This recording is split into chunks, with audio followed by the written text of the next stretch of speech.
Hello there, welcome back to these video series that we are doing for Many Tears Animal Rescue.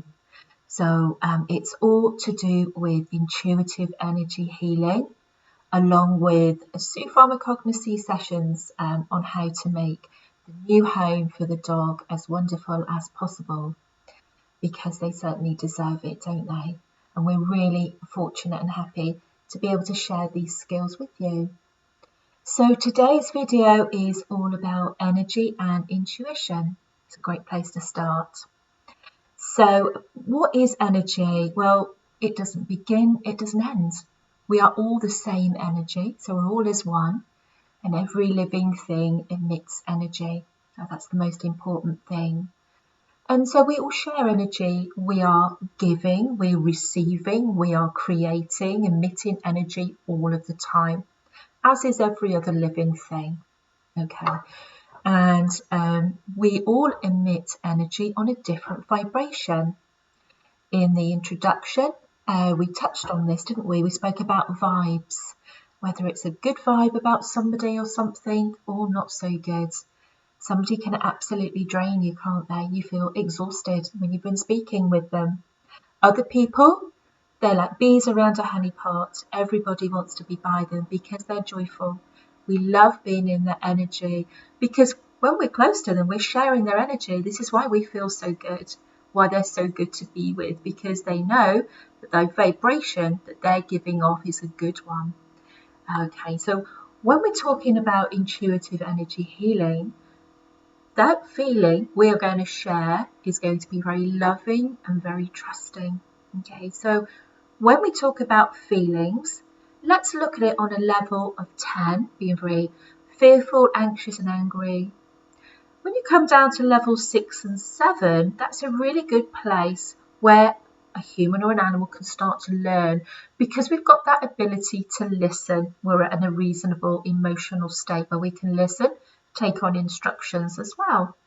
So when we go into a rescue centre, for example, we may come across a very fearful dog, and we're only in a position to do some grounding exercises before anything else, because we have to bring down that feeling level to around a 7, okay?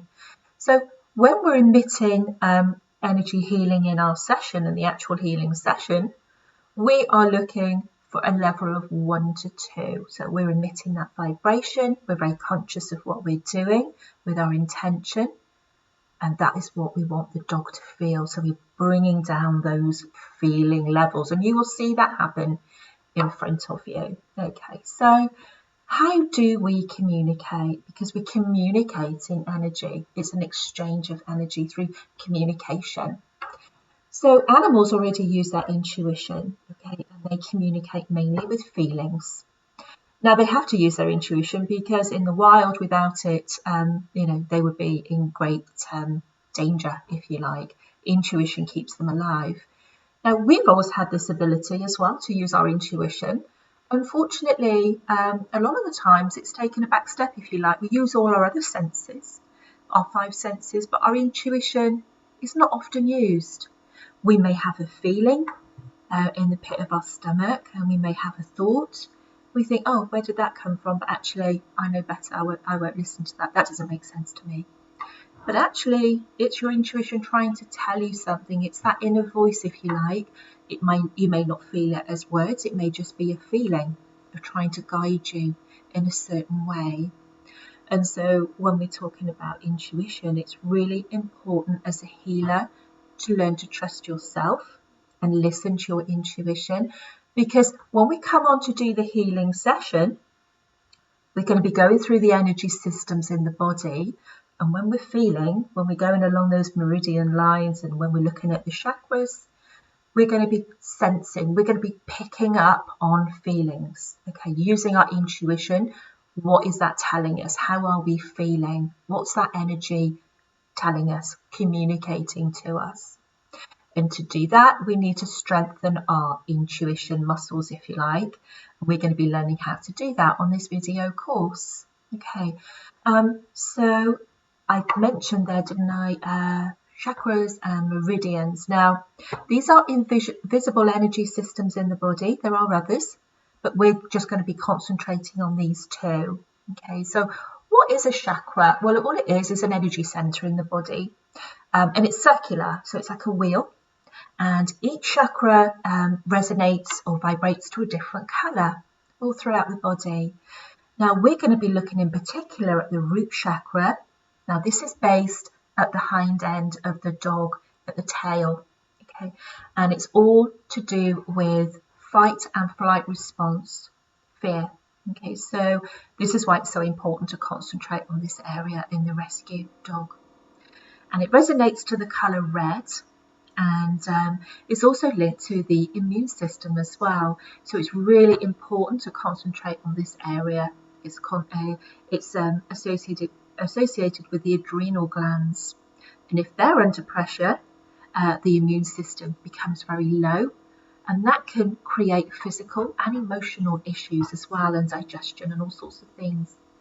So by offering and healing in this area, we are diminishing that fight and flight response, and we're building up the immunity in the rescue dog, which is a great place to start for all of their healing, for all of their well-being, physical, emotional and spiritual as well.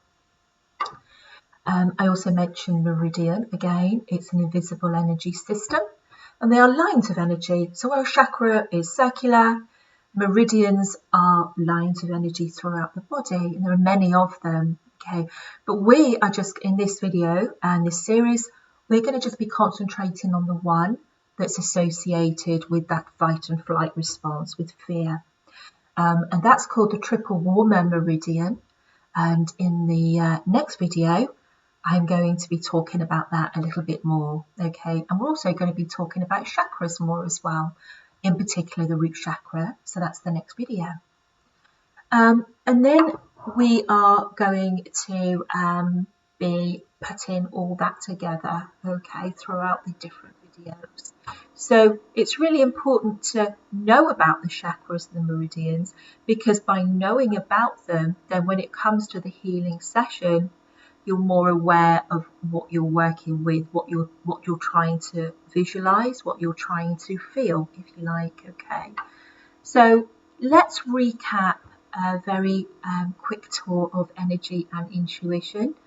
The most important thing to remember: we are all energy, we are all the same energy, we all emit different vibrations of that energy, and it can be positive and negative, like a battery. It can repel and it can push away, so it can bring it to you. We love positive people, we love beautiful fields of flowers, we are drawn to them. Okay, and also we know when we shouldn't be somewhere, or when somebody is draining our energy. Okay, and we need to remove ourselves, because if you could see the auras, which is just an aura is an energy, the energy that is transmitting from your body. So if you could see your aura around you, you'd see all these colours around you. Okay, so when we come close to somebody, they merge. Okay, it's called an energy bubble. Okay, so you're sharing your energy with that person or with that animal.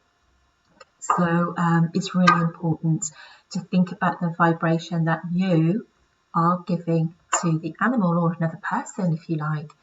And in one of the videos coming up, it's all about your energy, if you like, and we're going to give you some really simple techniques and exercises that you can do to bring your feeling levels down. Okay, so you can emit on a much more positive vibration, because it's no point giving that healing session if you're very angry or frustrated or in a hurry, because it's just not going to work. The animal's going to probably pick up on your stress, which is counterproductive to what you're trying to do. Okay, so we always need to try and get ourselves into a positive frame of mind first, and we're going to be doing a whole video on that later in the series. Okay, so there is the workbook that you can download with all of these points on there. So I've just listed the main points. If you want more information, fantastic, go away with the main points that you've got in the workbook. Then you may want to expand that further. There's loads of information out there on the internet on certain things. So thank you ever so much for watching this video, for wanting to be involved in making a dog's life a kinder, safer and more gentle one, because we want them to have the best life possible. As I said before, we can only sort of try and take away their fear, if you like, by not focusing on the past, but focusing on the future and what we can do to help them into their forever home, to make it as safe and loving as it can be, and successful as well. Okay, we want the foster or the adoption to be successful and everything to go smoothly, because there may be other pets at home as well that we're trying to integrate into the family, because you're one big family, aren't you? And so the healing can bring relief to everybody in the household, really bring down those feeling levels, and everybody in the house benefits. It's just a wonderful thing to be able to do by being aware of that energy, those vibrations that we've spoken about today. So the next video, we're going to go into more detail on the chakras and meridians, those invisible energy systems that I've spoken about. And in particular, we're looking at the root chakra and we're looking at the triple warmer meridian. Okay, so thank you so much for watching, and I look forward to sharing more information with you at the next video. Okay, so goodbye for now, everybody, and take care.